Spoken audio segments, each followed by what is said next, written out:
Morning बच्चों, थोड़ी सी technical problem की वजह से हम लेट हो गए। रक्त परिसंचरण तंत्र, देखिए कि शरीर में अभी हमने देखा था, पिछली क्लासेस में हमने पाचन तंत्र देखा था, श्वसन तंत्र देखा था। तो देखिए बच्चों कि पाचन तंत्र में हमें भोजन मिला और लास्ट में ग्लूकोज मिला था, और ग्लूकोज के ऑक्सीकरण के लिए ऑक्सीजन आई थी श्वसन तंत्र में और ग्लूकोज का ऑक्सीकरण हुआ, जिससे कार्बन डाइऑक्साइड, जल और ऊर्जा मिलती है। तो हमारे शरीर को ऊर्जा मिलती है भोजन के ऑक्सीकरण से। यहां पर ये ग्लूकोज बना, ऑक्सीजन आई। कैसे आई थी ऑक्सीजन, वो प्रोसेस हमने आपको बता दिया था कि किस प्रकार से ऑक्सीजन आई थी। तो श्वसन तंत्र में, श्वसन मार्ग से कूपिकाओं में ऑक्सीजन गैस आती है और वह ऑक्सीजन गैस छोटी छोटी रक्त केशिकाओं से रक्त में मिल जाती है। रक्त में मिलकर ये कहां जाती है ऑक्सीजन, और किस तरीके से आगे जाके शरीर के विभिन्न भागों तक किस प्रकार से पहुंचती है, तो ये हम देखेंगे आज रक्त परिसंचरण तंत्र में। देखिए रक्त क्या करता है, ऑक्सीजन को और ग्लूकोज को या जो भी पोषक पदार्थ हैं उनको हमारे शरीर के विभिन्न अंगों तक, विभिन्न कोशिकाओं तक पहुंचाता है। कौन पहुंचाता है बच्चों इनको? रक्त। अभी जो रक्त है, तो क्या ये रक्त खुला ऐसे ही बहता रहता है क्या? नहीं, इसको बहने के लिए नलियों की आवश्यकता होती है, और ये नलियां दो प्रकार की होती हैं, एक तो शिरा और दूसरी धमनी। देखिए ऑक्सीजन युक्त रक्त जिन वाहिनियों में, जिन नलिकाओं में बहता है उन्हें कहते हैं हम धमनी। तो धमनी में कैसा रक्त बहता है? ऑक्सीजनित रक्त। और शिराओं में कैसा रक्त बहता है बच्चों? जिसमें कार्बन डाइऑक्साइड होती है, यानी कि जिनमें ऑक्सीजन नहीं होती। तो इसमें कैसा बहेगा? ऑक्सीहीन, यानी कि कार्बन डाइऑक्साइड वाला रक्त। तो ये जो ऑक्सीजनित रक्त होता है उसे हम कहते हैं शुद्ध रक्त। क्या कहेंगे? शुद्ध। ये लाल रंग का चमकीला होता है, ये वाला रक्त लाल और चमकीला। और यहां पर शिराओं में जो बहेगा वो कार्बन डाइऑक्साइड युक्त रक्त रहेगा, और वो चमकीला नहीं होता, वो लाल होता है खाली, ओनली, और ज्यादा रेड भी नहीं होता, थोड़ा ब्लूइश ले लेता है कार्बन डाइऑक्साइड के कारण। तो देखिए बच्चों, इस तरीके से रक्त को बहने के लिए किसकी आवश्यकता होती है? नली की, पाइप की, वाहिनियों की आवश्यकता होती है। वो वाहिनियां दो प्रकार की हैं, शिरा और धमनी। इसके अलावा पतली पतली नलियां और हैं, जो जैसे कि हमने बताया था फेफड़ों के ऊपर थी, लंग्स के ऊपर थी, और उनको हमने बोला था रक्त केशिकाएं। क्या बोला था? रक्त केशिकाएं। ये महीन नलियां थी। तो अभी हमने परिसंचरण तंत्र के अंदर देखा, एक तो किसकी आवश्यकता है? रक्त की। दूसरा किसकी आवश्यकता है? रक्त वाहिनियों की। किसकी आवश्यकता है? रक्त वाहिनियों की, क्योंकि रक्त बहेगा, रक्त क्या करेगा? ग्लूकोज और ऑक्सीजन लेकर जाएगा, और इसको ले जाने के लिए किसकी आवश्यकता होगी? रक्त वाहिनियों की। और वो रक्त वाहिनियां हैं धमनी और शिरा। देखिए बच्चों की, अब देखिए आपके घरों में भी पानी अगर आपको छत पे भेजना है, अलग अलग जगह सप्लाई भेजनी है, तो आप क्या करते हैं? एक मोटर लगाते हैं। मोटर पानी के लिए किसका उपयोग करते हैं? मोटर का। इसी तरीके से हमारे शरीर में भी रक्त प्रवाह के लिए, कि रक्त वाहिनियों से शरीर के विभिन्न अंगों तक जा सके, विभिन्न कोशिकाओं तक जा सके, तो हमारे शरीर में भी एक मोटर पाई जाती है। उस मोटर को कहते हैं हम हृदय, हार्ट। तो अब हम देखें तो हमारे रक्त परिसंचरण के 3 भाग आ जाते हैं, हृदय, रक्त और रक्त वाहिनियां। इन सबको मिलाकर बनता है बच्चों रक्त परिसंचरण तंत्र। तो आज हम देख रहे हैं रक्त परिसंचरण तंत्र, जैसा कि अभी आपको थोड़ा सा मैंने समझाया था। देखिए बच्चों,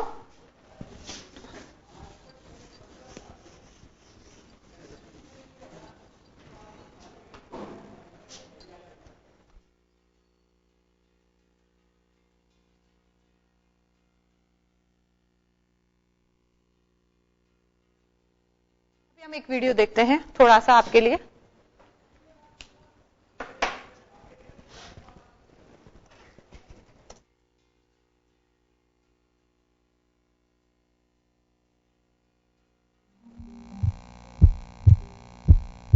हृदय का धड़कना क्या तुमने कभी महसूस किया?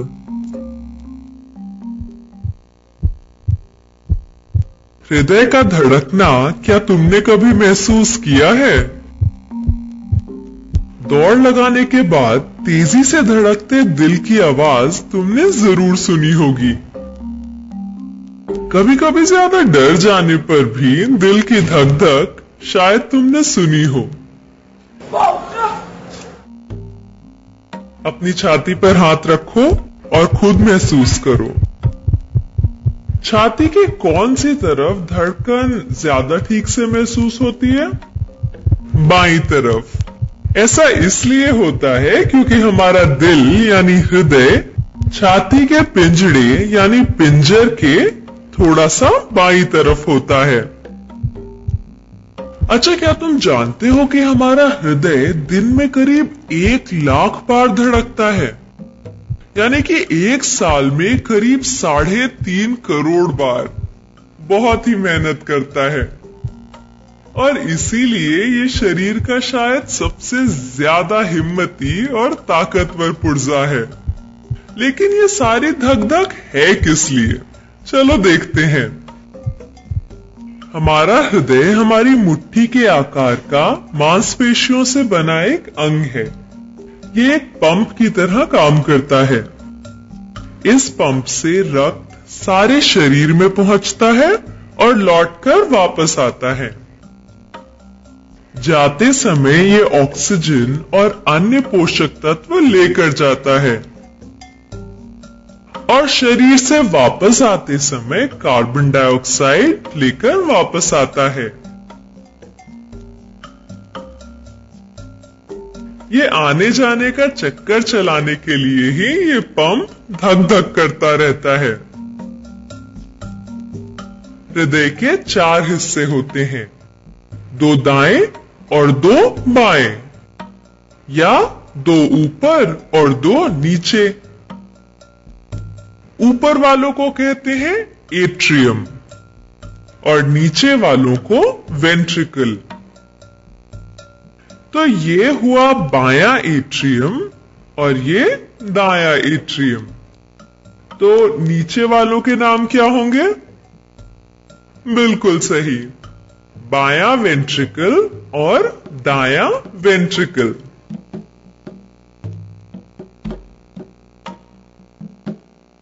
हृदय में रक्त लाने और बाहर ले जाने के लिए मानो पाइप या ट्यूब यानी नलिकाएं होती हैं, जिन्हें रक्त वहनियां कहते हैं।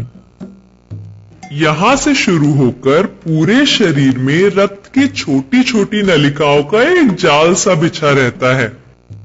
क्या तुम अंदाजा लगा सकते हो कि अगर इन सारी नलिकाओं को जोड़ दो तो कुल लंबाई कितनी होगी? 1 लाख किलोमीटर के करीब, यानी मुंबई से दिल्ली और वापस के 50 चक्करों के बराबर।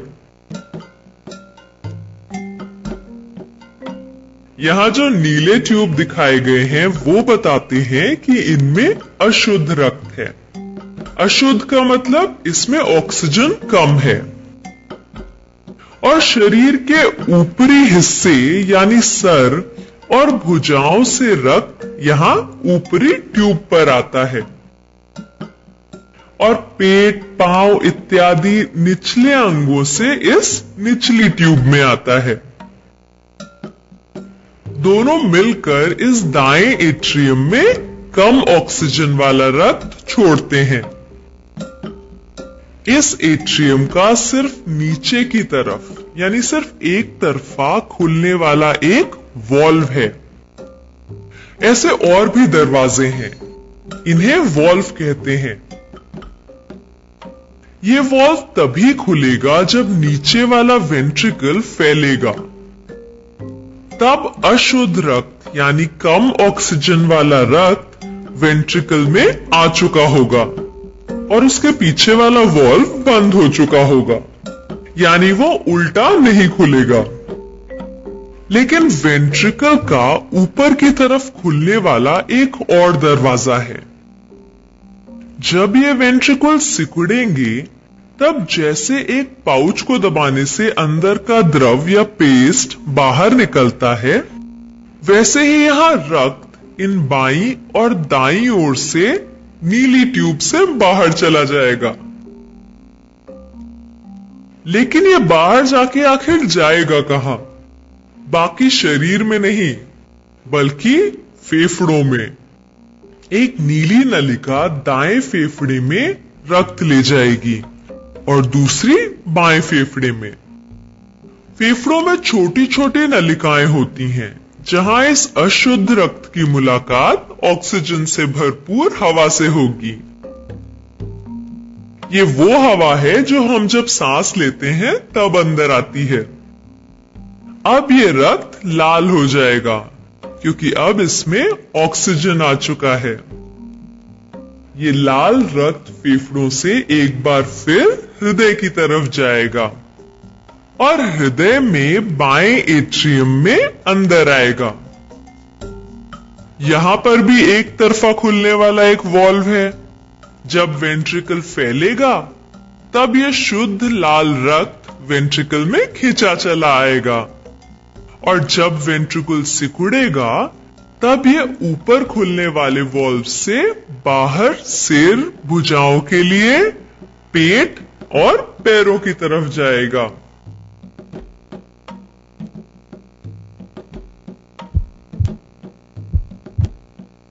हृदय का सिकुड़ना और सामान्य हो जाना एक धक-धक यानी एक धड़कन बनाता है, और ये धक-धक चलती रहती है।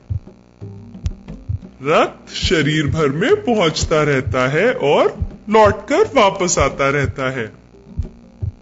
फेफड़ों में जाता है, शुद्ध होता है और फिर चल पड़ता है शरीर भर में ऑक्सीजन और पोषक तत्व पहुंचाने के लिए।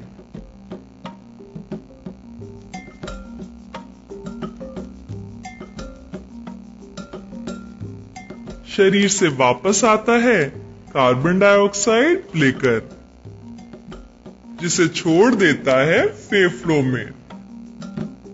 तो ये थी कहानी हमारे रक्त परिसंचरण तंत्र की, जिसके कारण हम जीवित रहते हैं।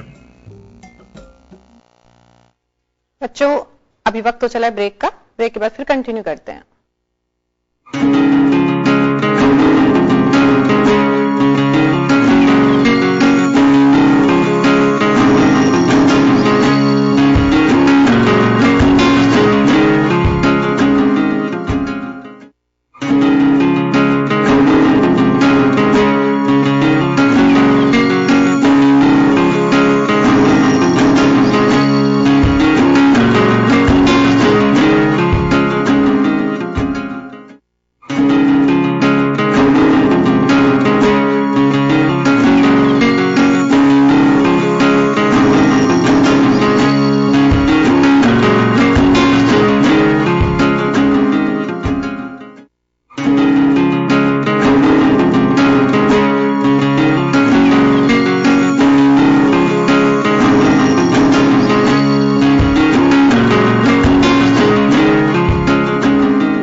देखी थी। अब आपको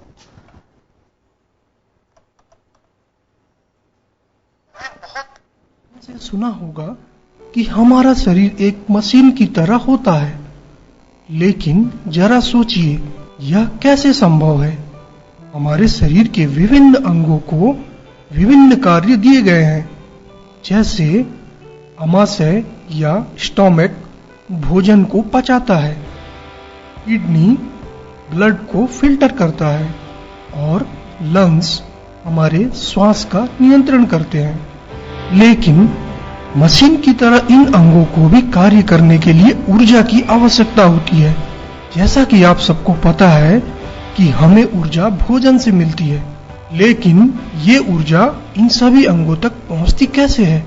ये ऊर्जा शरीर के अंगों तक रक्त के माध्यम से पहुंचती है, लेकिन ये सारा कार्य बहुत ही असामान्य तरीके से होता है। रक्त हमारे शरीर में एक पाइप या नली के अंदर बहती है। इन नलियों को ब्लड वेसल्स कहते हैं। यहाँ हार्ट एक पंप की तरह कार्य करता है, जिससे एक दबाव बनता है और जिसके कारण रक्त इन नलियों में बहता है। कुछ ब्लड वेसल रक्त को हार्ट से विभिन्न अंगों तक ले जाते हैं। इसका मतलब हमारा हृदय रक्त को शरीर के विभिन्न अंगों तक इन ब्लड वेसल्स की सहायता से पहुंचाता है। इन्हें हम आर्टरी या धमनी कहते हैं।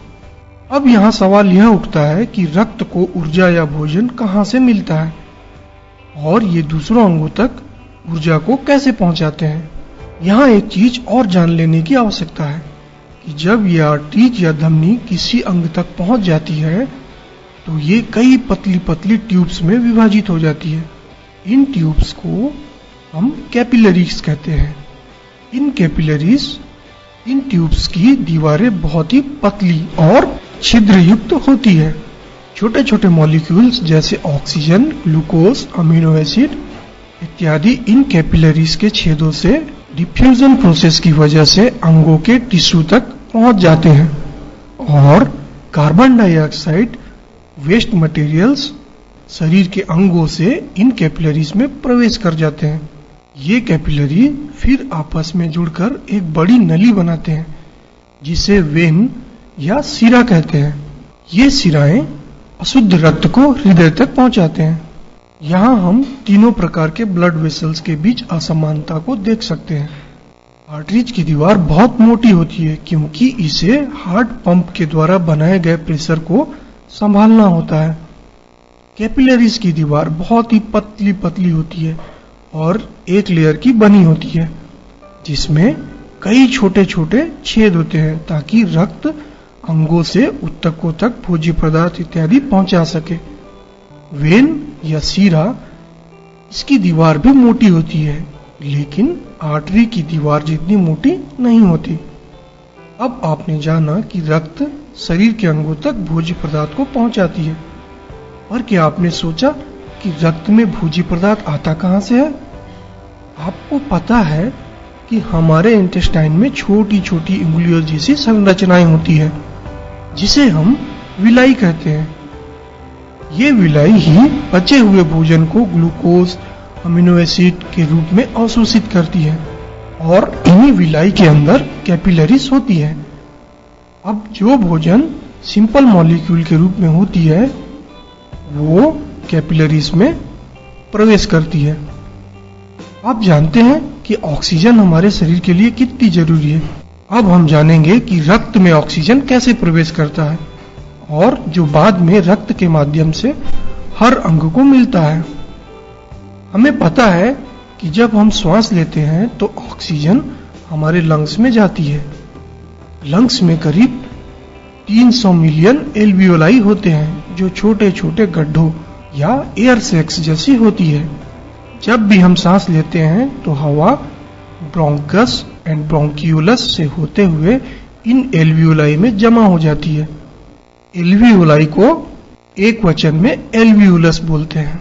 इन एल्वियोलस के अंदर भी कैपिलरीज का जाल होता है, जो वहां से ऑक्सीजन को ग्रहण कर लेती है और विभिन्न अंगों से प्राप्त अशुद्ध वायु कार्बन डाइऑक्साइड को यहाँ छोड़ देती है, जहां से इन्हें श्वास के द्वारा बाहर कर दिया जाता है। यदि हम सोचें तो रक्त केवल एक लिक्विड है, लेकिन हमारे शरीर की संरचना बहुत ही अद्भुत है। यह लिक्विड हमारे शरीर में सभी गैसों और ठोस भोज्य पदार्थ को पहुंचाने का माध्यम होता है। हार्ट या हृदय एक पंप की तरह कार्य करता है और प्रेशर उत्पन्न करता है, जिससे यह सारा परिसंचरण तंत्र या सर्कुलेशन सिस्टम सुचारू रूप से कार्य करे। हम शरीर के विभिन्न भागों में हार्ट बीट को महसूस कर सकते हैं। जैसे यदि हम अपने दाएं हाथ के मिडिल एंड इंडेक्स फिंगर को बाएं हाथ के कलाई के ऊपर रखें तो हम हार्ट बीट को महसूस कर सकते हैं। इसे पल्स कहते हैं। तो अब आप हार्ट के महत्व को जान गए होंगे। यदि हार्ट ने काम करना बंद कर दिया तो ये पूरा परिसंचरण तंत्र काम करना बंद कर देगा, जिससे शरीर के अंग ऑक्सीजन के अभाव में काम करना बंद कर देंगे। इसलिए अपने हार्ट का ख्याल रखिए।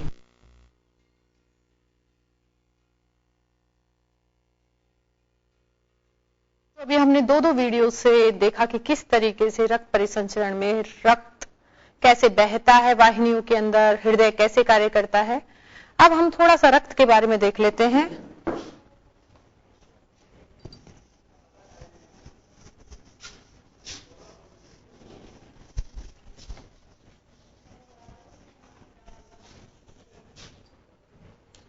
देखिए बच्चों, रक्त परिसंचरण तंत्र, जैसा कि अभी आपने दो वीडियोस के द्वारा देखा कि किस तरीके से ये सारा प्रोसेस होता है। रक्त परिसंचरण में ये शामिल हैं कौन बच्चों? हृदय। सबसे पहले हम देखें तो रक्त, ब्लड। उसके बाद देखें रक्त वाहिनियां, जो रक्त को लाने ले जाने का काम करेंगी, ब्लड वेसल्स।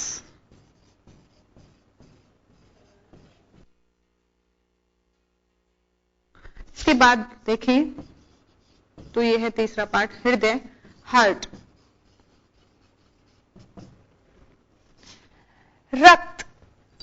रक्त के बारे में देखें बच्चों। देखिए रक्त, पहले हम इसे नोट कर लेते हैं कि मेन परिसंचरण तंत्र के अंतर्गत कौन कौन से भाग आते हैं। तो ये हमने आपको बताया, इन्हें आप एक बार नोट कर लीजिए। फिर रक्त के बारे में बताते हैं कि रक्त में क्या क्या इंक्लूड है।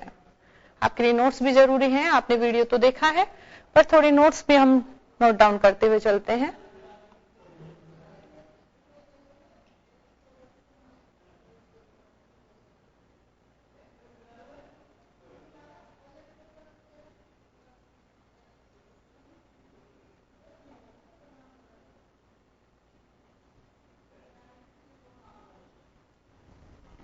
तो हम पहला टॉपिक लेके चलते हैं, रक्त। देखिए बच्चों, हमने बताया था आपको कि कोशिकाएं होती हैं और कोशिकाओं के समूह को ऊतक कहा जाता है। और ऊतक भी कई प्रकार के होते हैं।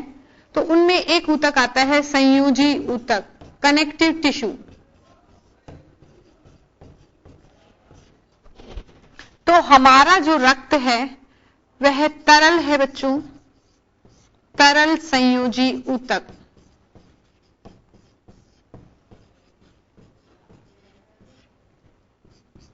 कैसा है? तरल संयोजी ऊतक।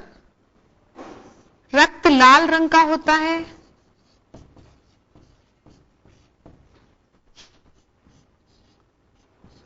रक्त के दो भाग होते हैं, एक तो प्लाज्मा और एक हीमोग्लोबिन।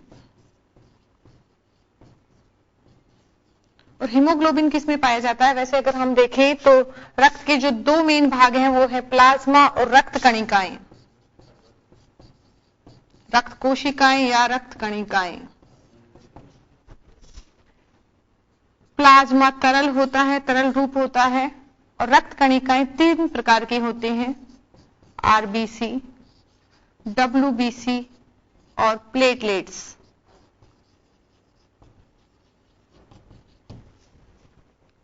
आरबीसी, इनकी वजह से ही रक्त कैसा होता है? लाल रंग का होता है। क्यों? क्योंकि इनमें हीमोग्लोबिन पाया जाता है। और haemoglobin him plus globin protein से बना है बच्चों। हिम यानी कि आयरन और ग्लोबिन क्या है? एक प्रोटीन है तो यानी कि आयरन और प्रोटीन से बनी हुई है हीमोग्लोबिन, और हीमोग्लोबिन कहाँ? आरबीसीज में होता है। डब्ल्यूबीसी हमारे शरीर को इम्यूनिटी प्रदान करती हैं, हमारी रोगाणुओं से बाहर के जो भी वायरसेस, रोगाणु, जीवाणु, बैक्टीरियाज वगैरह आते हैं, सबसे हमारी रक्षा करती हैं, और ये भी कई टाइप्स की होती हैं। प्लेटलेट्स भी हमें प्रतिरक्षा प्रदान करती हैं और रक्त के थक्का जमने में सहायता करती हैं।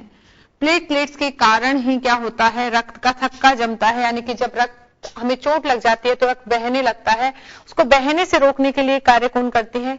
प्लेटलेट्स। तो ये भी हमने देखा बच्चों आपको रक्त के बारे में, और एक स्वस्थ मनुष्य के अंदर 5 से 6 लीटर रक्त पाया जाता है। थोड़ा सा इसे नोट कर लीजिए।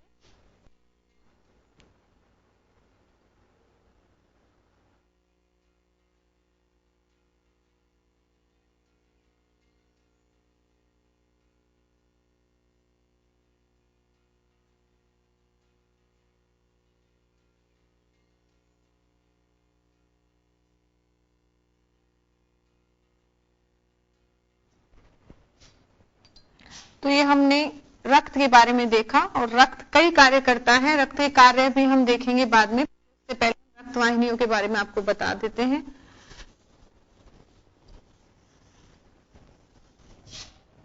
दूसरा टॉपिक है हमारा रक्त वाहिनियां।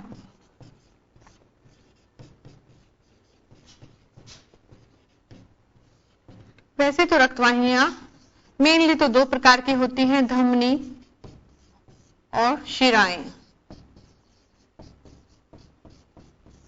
लेकिन कुछ पतली पतली रक्त केशिकाएं भी पाई जाती हैं, पतली रक्त केशिकाएं होती हैं, पतली पतली नलियां होती हैं। और अभी हमने वीडियो में भी आपको डिफरेंस दिखाया था।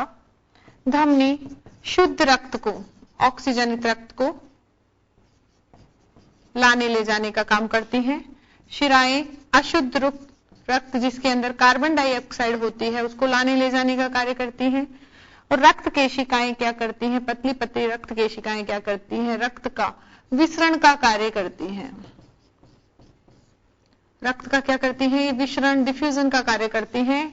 कि जैसे कि हमने लंग्स में, फेफड़ों में देखा था कि ये फेफड़े हैं और इनमें पतली पतली रक्त केशिकाएं पाई जाती हैं, और इन रक्त केशिकाओं में क्या होता है कि छेद पाए जाते हैं, हल्के हल्के से छेद पाए जाते हैं। इन छेद के कारण ही इनमें से रक्त में से क्या होता है, रक्त के अंदर ऑक्सीजन गैस आके अंदर मिलती है और कार्बन डाइऑक्साइड बाहर निकलती है। तो ऐसा नहीं है कि जो छेद है वो रक्त को बाहर निकालने का कार्य करते हैं, नहीं, वो सिर्फ गैसों के लिए होते हैं, गैसों के डिफ्यूजन के लिए, विसरण के लिए, कि एक गैस अंदर आ सके और दूसरी गैस बाहर जा सके।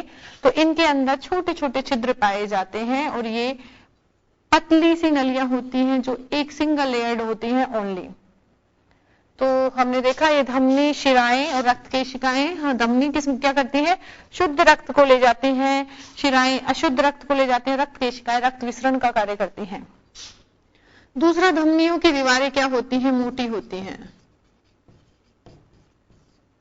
धमनियों की दीवार कैसी होती है? मोटी होती है, क्योंकि धमनियों पे प्रेशर ज्यादा लगता है, दाब ज्यादा लगता है, इसीलिए धमनियों की दीवारें कैसी होती है? मोटी होती हैं। शिराओं की दीवारें पतली होती हैं, किसकी तुलना में? धमनियों की तुलना में। तो धमनियों की तुलना में कैसी होती हैं? थोड़ी पतली।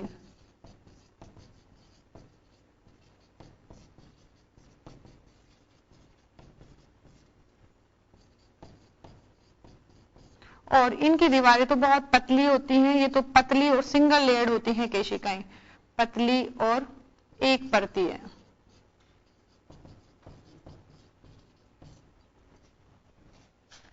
देखिए बच्चों की अशुद्ध रक्त वापस नहीं आ पाए, शिराओं में बह रहा है और वापस नहीं आ पाए, इसके लिए शिराओं में कपाट यानी कि गेट पाए जाते हैं। तो शिराओं में क्या होते हैं?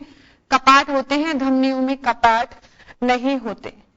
तो शिराओं में क्या होंगे बच्चों? कपाट यानी कि गेट टाइप के होते हैं, जिससे कि अशुद्ध रक्त वापस नहीं आ जाए उसी अंग के अंदर। तो ये बहने से रोकने के लिए जगह जगह, वापस अशुद्ध रक्त को आने से रोकने के लिए जगह जगह शिराओं में क्या पाए जाते हैं? कपाट। और रक्त केशिकाओं में क्या पाए जाते हैं? छोटे छोटे छिद्र पाए जाते हैं।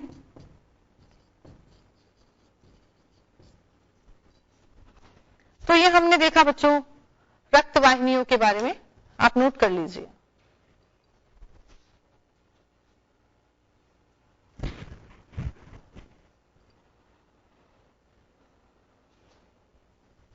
तो अभी वक्त हो चला है, नेक्स्ट टर्न पे हम हृदय लेके आते हैं। थैंक यू बच्चों।